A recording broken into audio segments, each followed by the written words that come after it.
Find your fans first. In this endless sea of free content everywhere, it's no longer enough to write a book to find fans, because 1 million of books come out a year. 1 million books get published a year. 500,000 from the big 5 publishers, another 500,000 self-published. And I didn't make those numbers up. Those are like legitimately 1 million books are published a year. So if you just write a book, you're 1 in a million. You're 1 in a million. I would wager maybe 50 of those sell 1 million copies. Wow. So you have no chance. You have no chance of making that dent that you want to. The only way around that is to find your fans first. Give to them endlessly for a period of years. Content that they love, that they want to share, that they're proud to be affiliated with, that they want to wear the t-shirt for. Then, only then say, oh, and now I have a book.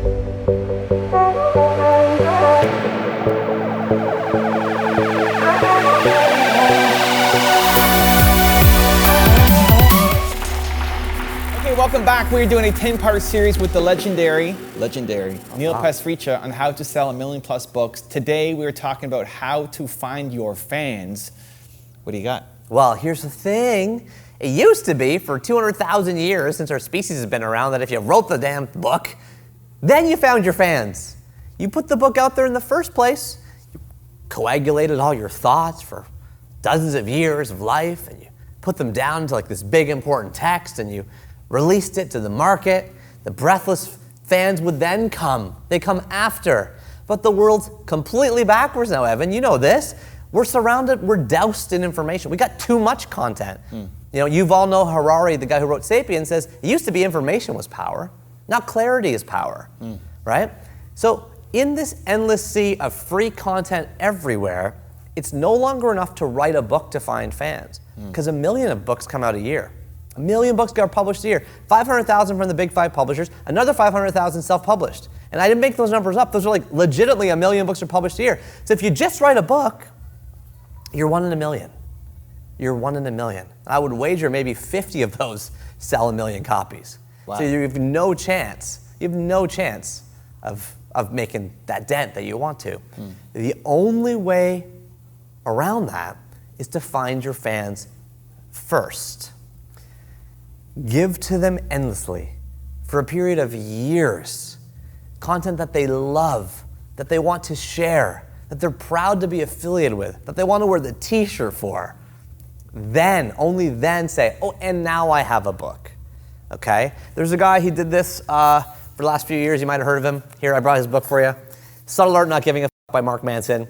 Come on. This guy, markmanson.net, gave endlessly for years. He wrote these incredible articles about love and relationships and, you know, purpose and meaning. And so when 2 years later he said, oh, by the way, now I'm going to do a book, boom, he sold 9 million copies of this thing. It's crazy. And counting. Another guy that does this really well, friend of the channel. Friend of the channel. Friend of the channel. Brian Holiday. This guy gives so much. He writes probably, I would have to guess, 75% of his writing is not in a book. It's his monthly book club list. It's his regular articles on Medium.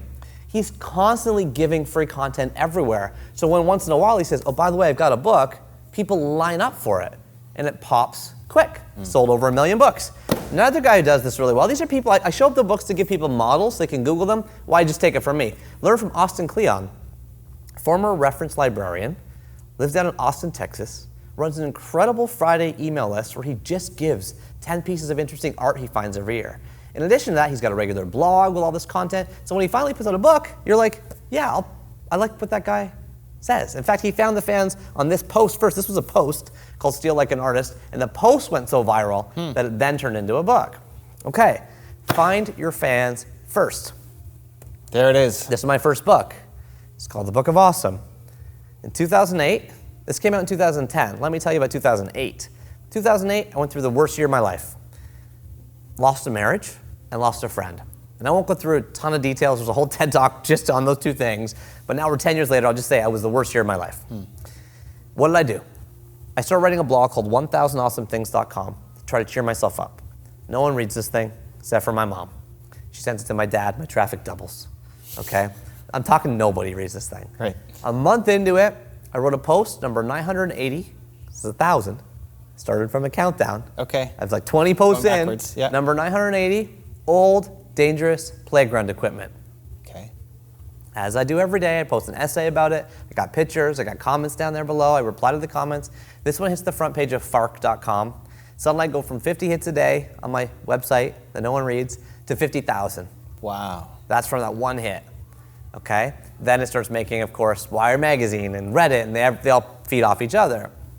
So by the time the Book of Austin came out, I had 10 million people who had visited or read my website. So then it's no surprise maybe that in that first week we sold maybe 5,000 copies.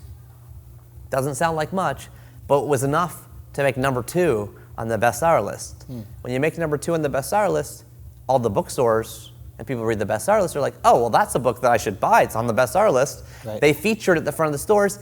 That creates its own positive stickiness, and now we hit number 1 the next week, and it stayed at number 1 for over 100 straight weeks. That's crazy. It's crazy, but it's because I found the fans first, and then I gave them a book. And remember I said the website had like 10 million hits at the time of the book publishing? Now it's closer to 100 million, but at the time it's 10 million. And I told you, in the first week, I only sold 5,000 books. Right. A very, very, very small percentage of my audience bought the book in the first week. But it was enough when a normal book would sell 50 copies a week to just pop onto the bestsellers. That created a positive churn. Only worked because I found the fans first. Did you try to, like in your head, was it, I want to be an author? Or were you just starting the vlog? Well, it's a hard question for me to answer because as a child, I was super quiet, super introverted, had very few friends, and writing was a place for me. I wrote for my little town newspaper. I was the editor of my Portable 6 press in grade 6. I started the newspaper in high school. I was the editor of my college newspaper. So writing was always a natural home. I stopped writing for 10 years, but when I went through the divorce, when I lost my friend, I turned back to writing just because it gave me some salvation. Therapy. So did I always want to be a writer? I mean, it was maybe a dream in the back of my head that I didn't quite admit to myself because I thought it was so implausible, but it was a safe space for me.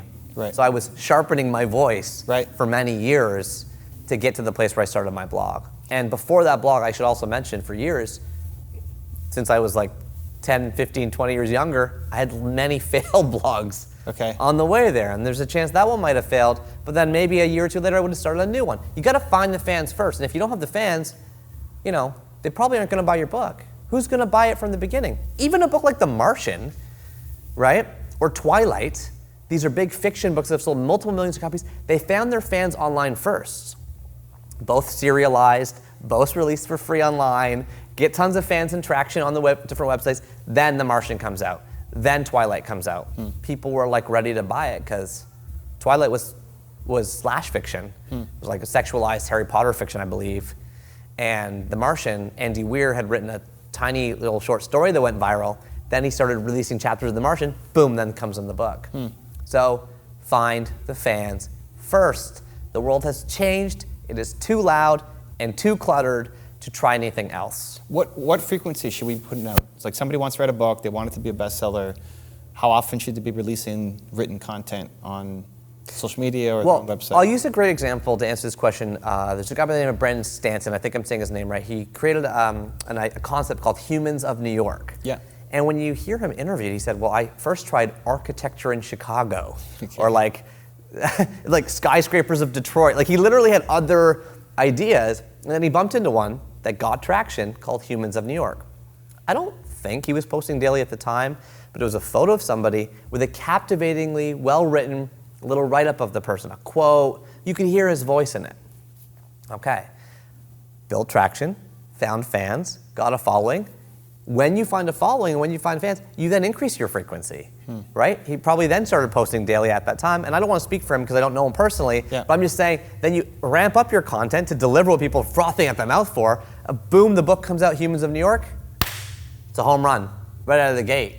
New York Times bestseller, stays there for weeks and weeks and weeks because he had fans first. And the way to find these fans, by the way, is one, to sharpen your voice. We already talked about that. But it's two, it's to be incredibly philanthropic. Okay. What do you mean? Give, give, give, give, give. That's what you do. That's why you got 2 million subscribers. Right.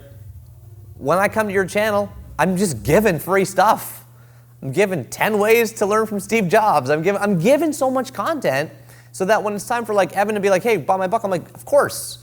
We have a natural reciprocity baked into our psyches. It's the root of the book, the seminal book called Influence by Robert Cialdini. I'm trying to only reference books that have sold over 1 million copies. That one definitely has. But when we are given stuff for long periods of time, we want to give back. Okay. We want to... So what am I giving as an author? Content for free online. So markmanson.net has no ads, right? He's not tracking you. He's not trying to sell you anything. You just get free content.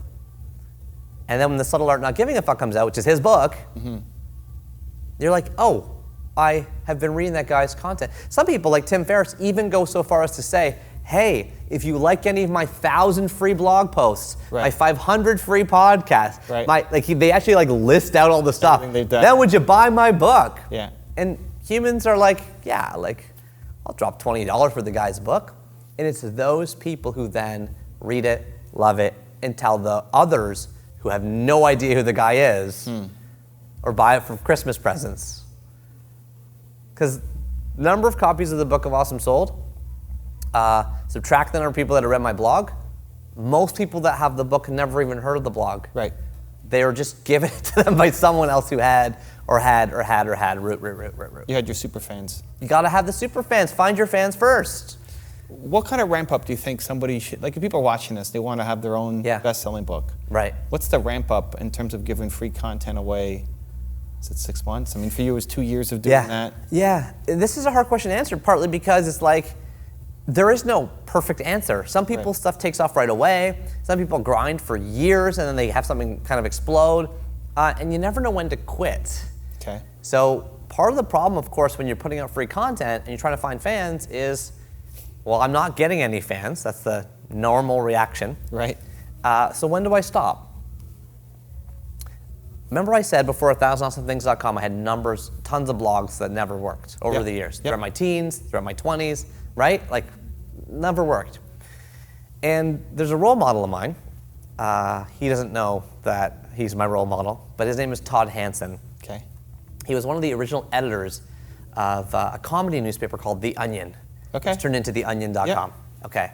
He was interviewed by a guy named Mike Sachs in a book called And Here's the Kicker. And he was asked, hey, how do I write comedy for money like you? And he said, everyone asks me that question. I'll go on panels at colleges, I'll take Q&A. People are like, hey, I'm funny. Right. How do I get paid for being funny? And his answer is the best. Okay. He says, do it for free for 10 years.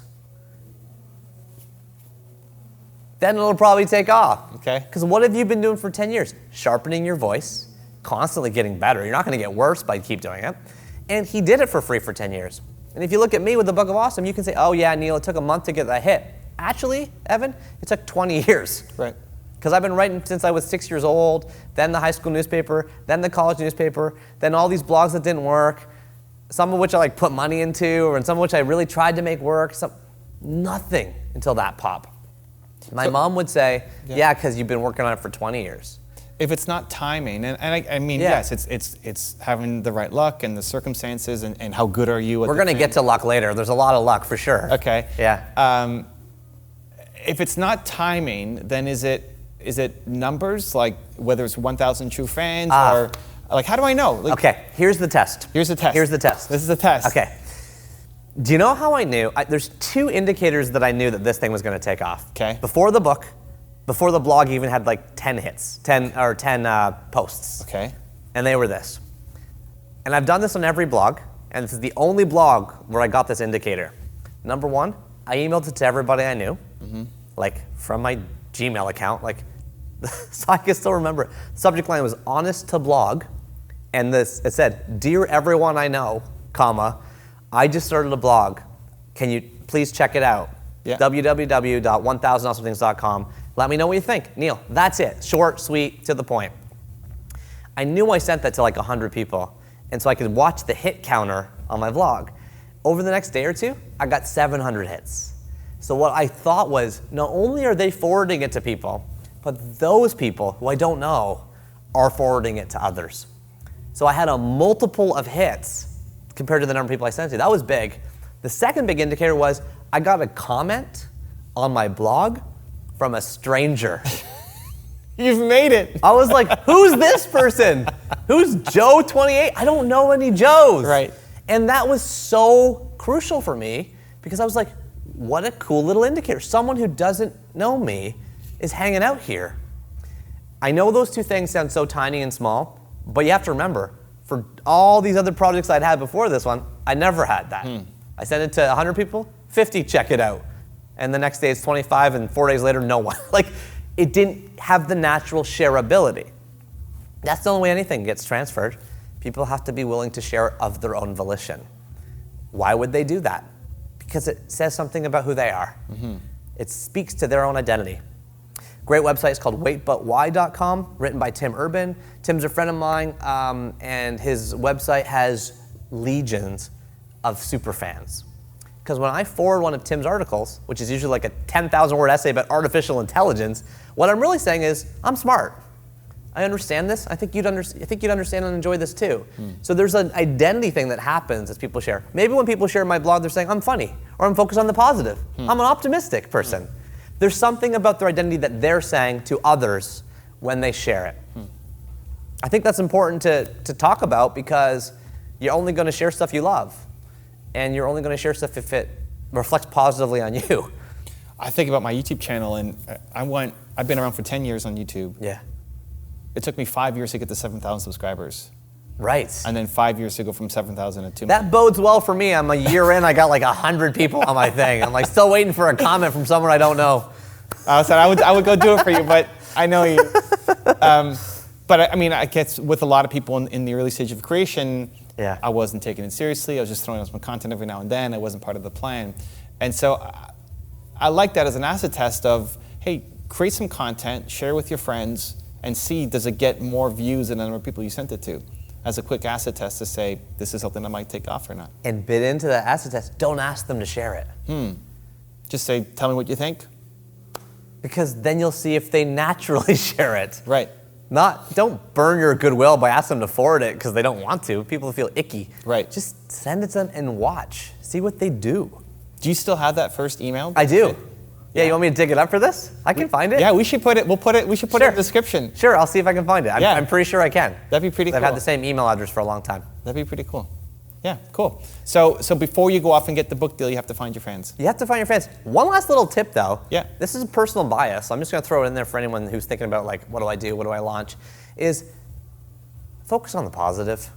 Just focus on the positive. That's what's in short supply. 99% of the content out there, known as the news, the radio, the television, it's negative. Because our brains are naturally oriented towards looking for negative things. It's an evolutionary program inside of us all, helps us stay alive, it's helped us survive for hundreds of thousands of years. That's why on a newspaper, if it bleeds, it leads. The world is oriented to give you bad news, and they will never stop because we're naturally programmed. So you know what's in short supply?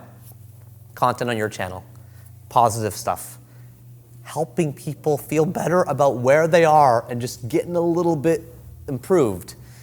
There's a reason self-help is the biggest category in the bookstore. Because that's what's in short supply.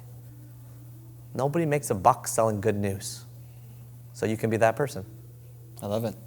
So once again, this is a 10-part series with Neil Pasricha on how to sell 1 million+ books. Coming up next, part 3, which is breathability equals readability. Go click out the video right there. Continue to believe, and we'll see you there.